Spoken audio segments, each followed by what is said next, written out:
안녕하세요. 영화비평 중독가 해독입니다. 오늘은 허진호의 전설적인 데뷔작 8월의 크리스마스에 대해서 말씀드리려고 합니다.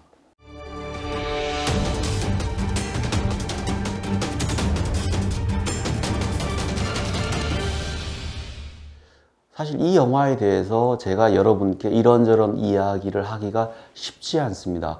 왜 그런가 하면 이 영화는 한국 영화사에 남을 걸작이고 좋아하는 분들이 너무너무 많기 때문입니다. 그리고 많은 사람들이 이 영화에서 어떤 장면을 꼽을까 할 때 제가 볼 때는 70, 80%는 일치하지 않을까 할 정도로 놀라운 장면이 나오기 때문에 이 영화를 제가 일찍부터 이야기하고 싶었는데 할 수가 없었습니다.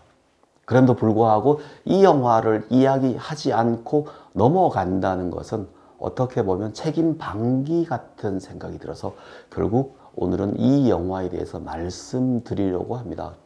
이 영화를 이야기할 때 가장 중요한 것은 아무래도 멜로드라마라는 것이겠죠. 그런데 긍정적으로 보면 잔잔한 멜로드라마라고 할까요? 또는 기이한 멜로드라마라고 할까요? 이 영화가 나왔을 당시에는 묵윤질 멜로드라마라는 용어를 사용을 했었습니다. 그리고 이 영화를 필두로 멜로드라마가 다시 폭발적으로 한국 영화를 끌고 가던 그런 시기, 그러니까 1990년대 후반과 2000년대 초반에 가장 중요한 영화가 바로 이 영화이죠. 이 영화가 잔잔한 멜로드라마라는 이유는 통상적으로 느끼는 남녀가 만나서 사랑을 하고 격정적으로 아픔을 공유하고 부딪히다가 헤어지거나 다시 극복해서 끝이 나는 그런 이야기가 아니라 이 영화는 서로 좋아하지만 마음을 표현하지 못하는 두 사람의 내밀한 심리를 잔잔한 풍경 속에 보여주다가 결국 사랑을 시작하지도 못하고 영화를 끝내버리기 때문입니다.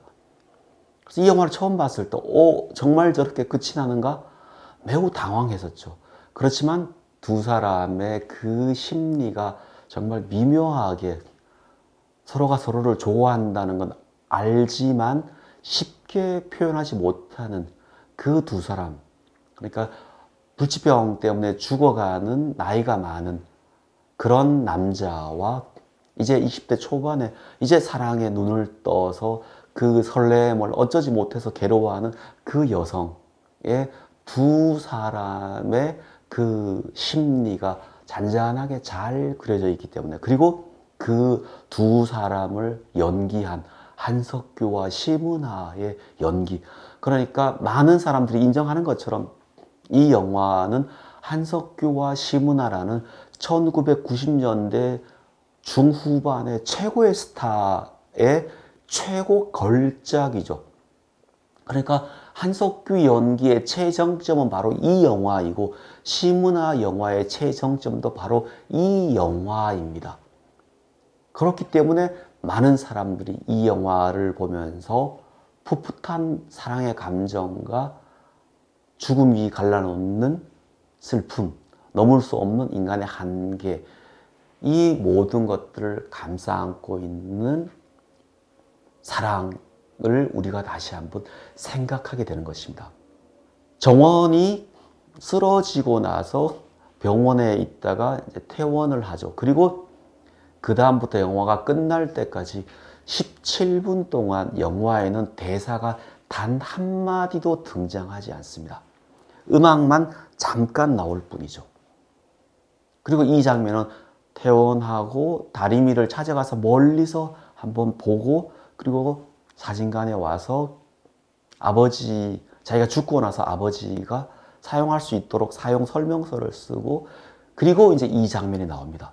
정원은 이 장면에서 사진을 찍고, 그리고 컷 되면은 디졸브로 영정사진으로 바로 바뀌어 버리죠. 이 영화를 처음 본 사람은 이렇게 영정사진으로, 그러니까 이렇게 정원이 죽을 것으로 아무도 생각을 못했죠.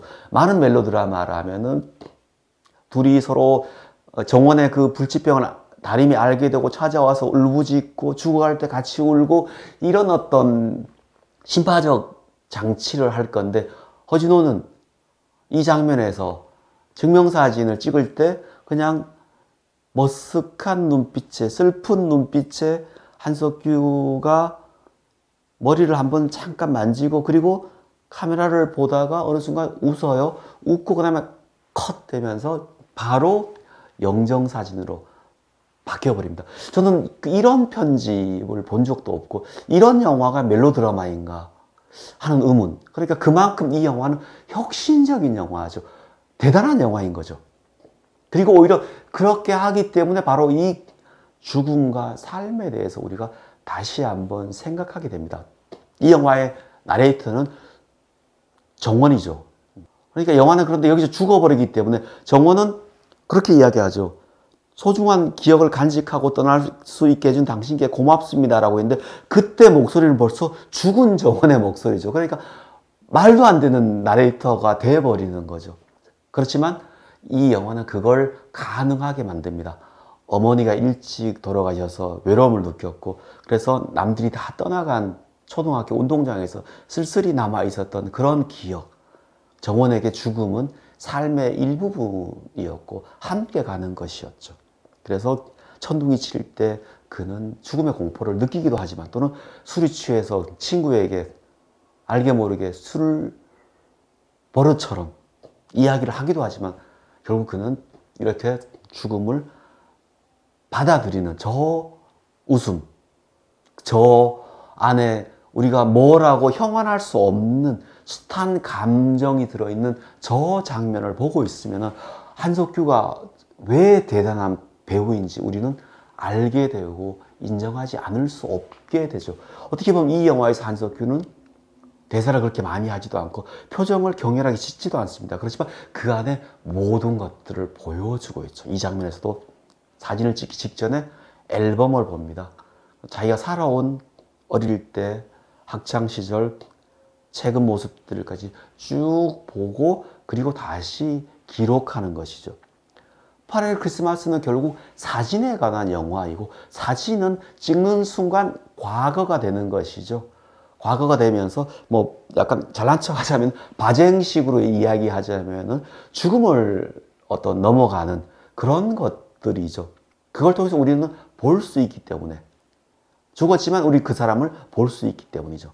그래서 이 영화는 사진이라는 그 어떤 특징적인 매체를 통해서 삶과 죽음의 경계 속에서 슬퍼하는 그 사람을 멜로 코드 속에서 잔잔하게 다루어져 있기 때문에 우리는 이 영화를 보면서 정말 영화가 끝났을 때 마음속 깊이 삶에 대한 씁쓸함이 주는 이런저런 생각들을 하지 않을 수 없게 됩니다. 아마 그런 부분이 없겠지만 만약에 8월의 크리스마스를 아직도 못 보신 분이 계시다면 정말 강추합니다. 이 영화 꼭 보십시오. 감사합니다.